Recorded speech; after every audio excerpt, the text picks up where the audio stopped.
ไปที่ข่าวของเขื่อนไฟฟ้าน้ำอูท่านผู้ชม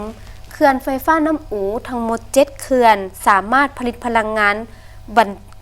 บรรลุหลายกว่า10ตื้อกิโลวัตต์โมงภายใต้การบริหารจัดการพลังงานของบรรดาเขื่อนน้ำอูแบบคุ้มครองรวมศูนย์โดยบริษัท Power Chinaเขื่อนไฟฟ้าน้ำอู่เจ็ดตั้งอยู่แขวงพงศาลีเป็นโครงการขนาดใหญ่ประเภทหนึ่งที่มีกำลังติดตั้งทั้งหมด210เมกะวัตต์เป็นประเภทเขื่อนหินแข็งอัดแน่นสาบด้วยหนาเบตงเสริมเหล็กมีล้วงสูง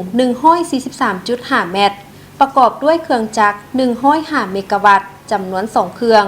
มีปริมาตรกักเก็บน้ำในอ่างทั้งหมดหลายกว่า 1,700 ล้านเมตรก้อนเป็นเขื่อนที่มีอ่างเก็บน้ำใหญ่ที่สุดและมีมูลค่าการลงทุนสูงสุดของบรรดาเขื่อนตามลำน้ำอูมาฮอดเดือนกันยาปี 2022 เขื่อนน้ำอู7สามารถกักเก็บน้ำฮอดระดับสูงสุดอยู่ที่635เมตรเหนือระดับน้ำทะเลโครงการเขื่อนไฟฟ้าน้ำอู่ของบริษัท Power China ประกอบมี7เขื่อนมีกำลังติดตั้งรวม 1,272 เมกะวัตต์เขื่อนทั้งหมดได้สำเร็จการก่อสร้างและดำเนินการผลิตพลังงานไฟฟ้าในท้ายเดือนกันยายน 2021 ผลสำเร็จของโครงการดังกล่าวได้ประกอบส่วนสำคัญเข้าในการผลิตพลังงานไฟฟ้าน้ำตกขนาดใหญ่อยู่ภาคเหนือของลาวก็คือการประกอบส่วนเข้าในการพัฒนาเศรษฐกิจสังคมอยู่สปป.ลาวผ่านมาได้มีการลงทุนก่อสร้าง8เขื่อน1ศูนย์บัญชาการมาฮอดปัจจุบันบริษัทพวกเขาสามารถผลิตพลังงานสะสมได้ 14.8 ตื้อกิโลวัตต์โมงกวมเอา50ส่วนห้อย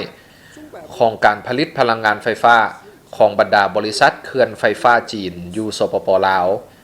สามารถสนองพลังงานสะอาดให้แก่การพัฒนาเศรษฐกิจสังคมของลาวอย่างต่อเนื่องปัจจุบันเขื่อนไฟฟ้าน้ำอู่ทั้งหมด7เขื่อนสามารถผลิตพลังงานหลายกว่า11ตื้อกิโลวัตต์โมงรับประกันการสนองพลังงานไฟฟ้าให้มีเสถียรภาพในฤดูแล้งและลดพรการนำเข้าพลังงานจากต่างประเทศการจัดตั้งบัตรโครงการดังกล่าวนี้ข้าพเจ้าตีราคาว่าแม้นมีความหมายความสำคัญที่สุดต่อการเพิ่มพูนคนสร้างและเสริมขยายมุ่นเชื่อการพัวพันหัวมือของสองประเทศลาวจีนที่มีมาแต่โดนนานอันที่สองก็เป็นการเพิ่มคนสร้างเสริมขยายการห่วมคู่ชะตากรรมลาวจีนลาวก็คือการจัดตั้งปฏิบัติอยู่ในหนึ่งแล้วหนึ่งเส้นทางนั่นว่าโครงการดังกล่าวนี้มันได้ประกอบส่วนเขาในการจัดตั้งปฏิบัติแผนพัฒนาเศรษฐกิจสังคมของแขวงการจัดตั้งปฏิบัติแผนพัฒนาเศรษฐกิจสังคมของเมืองการมาช่วยแก้ไขความทุกข์ยากโดยทางกงและทางออกให้ทั้งบ้านที่ถึกกระทบโดยกงและให้ทั้งบ้านที่ปิ้นอ้อมกระทบโดยทางออกฉะนั้นนี่การสั่งรวมมาแล้วเลยแม่นพงศลีของพวกเขาได้รับผลประโยชน์โดยกงอยู่มีขึ้นอันนี้อันที่หนึ่งมันด่านคงพื้นฐานของหลังอันที่สองมันด่านพลังงานอันที่สามก็มันด่านการจัดสรร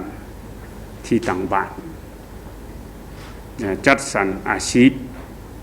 ให้แก่ครอบครัวผู้ที่ถูกผลกระทบนอกจากการผลิตพลังงานไฟฟ้าแล้วบริษัท Power China ยังเห็นความสำคัญดำเนินโครงการยกระดับชีวิตการเป็นอยู่ของพ่อแม่ประชาชนอยู่เขตบ้านเจริญบ้านตาตุงและบ้านศพกังหลายกว่า200หลังคาเรือนโดยเฉพาะภายในขอบเขตบริเวณเขื่อนไฟฟ้าน้ำอู่เจ็ดได้ก่อสร้างบ้านจัดสรรโรงเรียนโรงหมอสุขศาลาถนนหนทางระบบสนองน้ำประปาและไฟฟ้าเป็นต้นการได้ยกใหญ่บ้านพวกเขาเลยก็มาอยู่พิษภาษาเนี่ยก็พอใหญ่มาแต่ปี2016ใหญ่มาปี2016เราถือห้องเฮียเลยก็ซุปสลาเพื่อเบาก็ห้องมงน้อยภาษาเนี่ยก็คือว่าแล้วเดี๋ยวนี้พ่อมาถือของกา เนี่ยเขาก็มาจับซาเขาสปอร์ตบัตรเหลือเฮาเพราะซีบาก็มีแต่บ่เดียวนี้เนาะนี่สุศาลานี่ก็มีอันนี้ก็สะดวกกว่าเก่าแล้วก็อันห้องเฮียก็แต่กี้ก็มีแล้วแต่ว่าแต่กี้นี่มีแต่พ่อเฮ็ดเอาก็เอาคือไม้แต่ว่ามาถึงปัจจุบันนี้นี่ก็เขาก็ได้มาตั้นคือท่าบัวห้องเฮียท่าบัวเปียคือก็อันนี้นี่ก็คือวันมีสะดวกหลายกว่าเก่าเขื่อนไฟฟ้าน้ำอูมีบทบาทสำคัญในการคุ้มครองความปลอดภัยเฮ็ดให้ระบบสายส่งไฟฟ้าอยู่ภาคกลางและภาคเหนือของลาวมีเสถียรภาพสามารถแก้ไขปัญหาการขาดแคลนไฟฟ้าในฤดูแล้งได้อย่างมีประสิทธิผลทั้งเป็นการสร้างรายรับเงินตราต่างประเทศจากการส่งออกไฟฟ้าและยังเป็นการสนองพลังงานให้แก่การเคลื่อนไหวเส้นทางรถไฟลาวจีนให้มีความปลอดภัยและมั่นคงประกอบส่วนเข้าในการเสริมขยายสายพัวพันมิตรภาพสองชาติลาวจีนให้แน่นแฟ้นยิ่งขึ้น